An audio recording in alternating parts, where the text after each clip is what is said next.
And now for something a little bit different. Okay, not really different, but maybe a bit of a deviation from the standard prep videos thus far.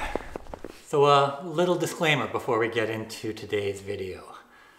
I absolutely appreciate it is both inappropriate and perhaps a tad presumptive to do a video on post-thru-hike life before even setting foot on the Appalachian Trail. But in my defense, I am a 100% certified internet thru-hiker already with the carpal tunnel in my little pointy finger to prove it. And in all reality, satire should have no bounds. So really the only presumptive aspect is calling what's about to happen satire. So the inspiration for today's video actually comes from a number of sources. Firstly, there's Facebook posts. So I was reading one of the posts from the Facebook groups a while back, and I actually looked to re-reference it so I could share it, but I couldn't track it down. So instead I'm just going to blatantly plagiarize the concept. And at the same time, a little while back, I was watching a video by Thru-hiking with Scars. And I don't know if you've ever seen any of his videos yet, but he's also preparing for his 2018 thru-hike. And he does these very professorial technical videos. Actually, I don't know if professorial is a word. Anyway, let's pretend it's a word. He does these videos in a way, though, it's not so much in the 9:30 class, I'm going to sleep through it, but real good, solid technical information to help you prepare for your pending thru-hike. And in this one video, I think it was his 15-minute routine plus stretching, at the back end of the video, he did a complete 180 and channeled his absolute best Jeff Foxworthy and did the "you know you're a thru-hiker if." So I thought I'd do a slight adaptation on that concept as well. And before we get into it, perhaps a little bit of context. My job's probably slightly different than the majority, albeit not all thru-hikers, in that I work in a full-on corporate setting. I have the office job, I've done it for 20 years, working for a large multinational. If you see me, you're more likely to see me in a shirt and a tie, in the office, in meetings, doing emails, messaging on my phone. And I actually quite enjoy what I do. So I'm taking a 6 months leave of absence with every intent of hopefully returning back to my employer after that. And so it got me thinking, what would a thru-hiker be like in the office setting?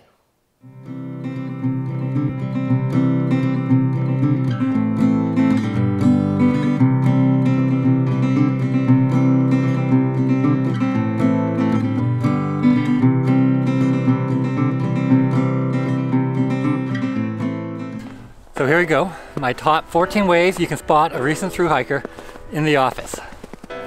Also known as 14 habits that will get you very intimate with your HR rep. Well, taking your lunch break, you're more likely than not to be seen with your bare feet up on top of your desk, with your socks and shoes underneath, so that you can air out your dogs.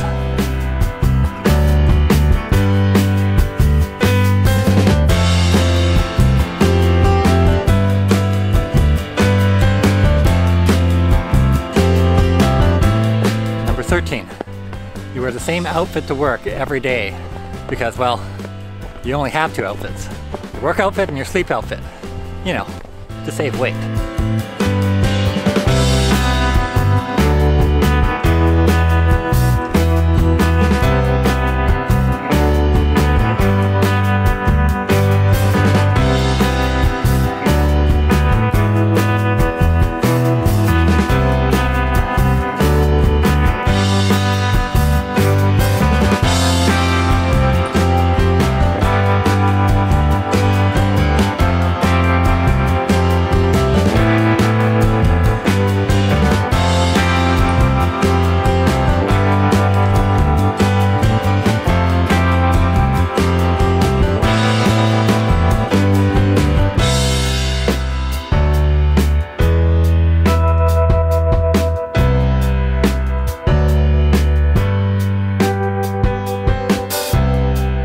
Consistently late for meetings because you can't find the meeting room in the maze that is your office.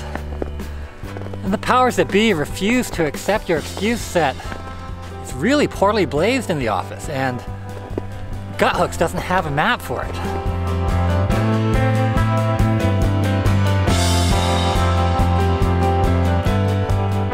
Number 11. You stop at every set of internal pillars and contemplate whether that'd be a good place to hang your hammock. As one must always be on the lookout for the perfect hang.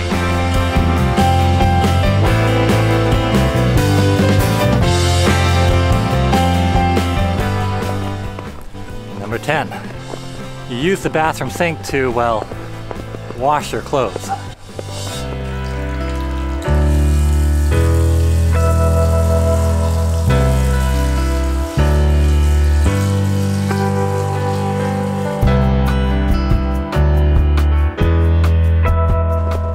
Number 9. Passing by the bank of microwaves, proceed to use your pocket rocket 2 and gas canister to heat up your lunch.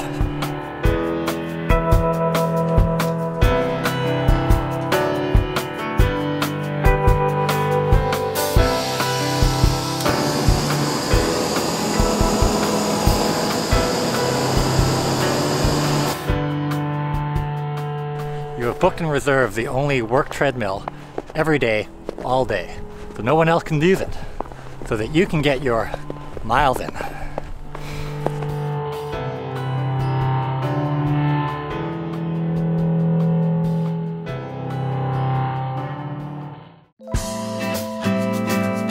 Number 7. You consistently forget to plug the photocopier back in after charging all your devices in the outlet.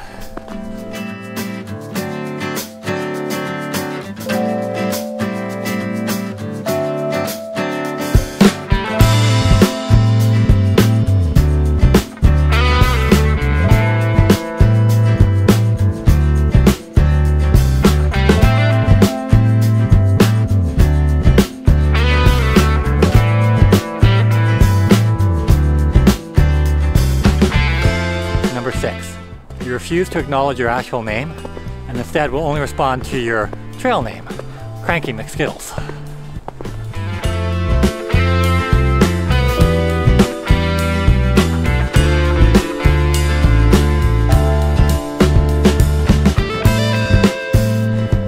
You're constantly late for work because it's really hard to catch a hitch from your house.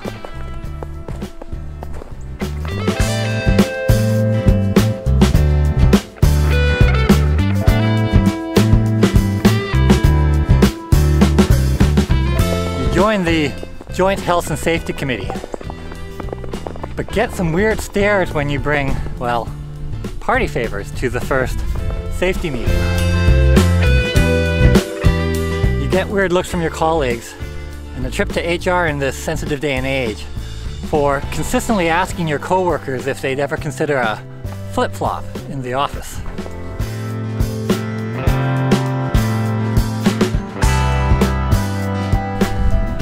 Number 2, your office changes its no-scent policy to allow colognes, perfumes, pretty much anything that might mask your odor from, well, your refusal to use soap.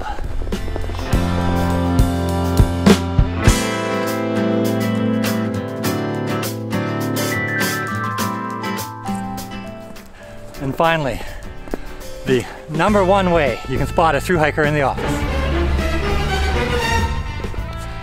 2 words: cat holes.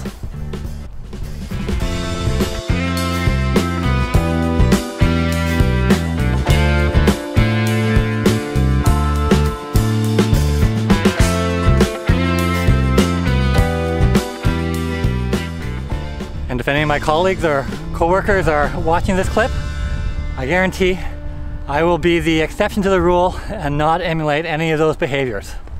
Trust me. Till next time, hike on.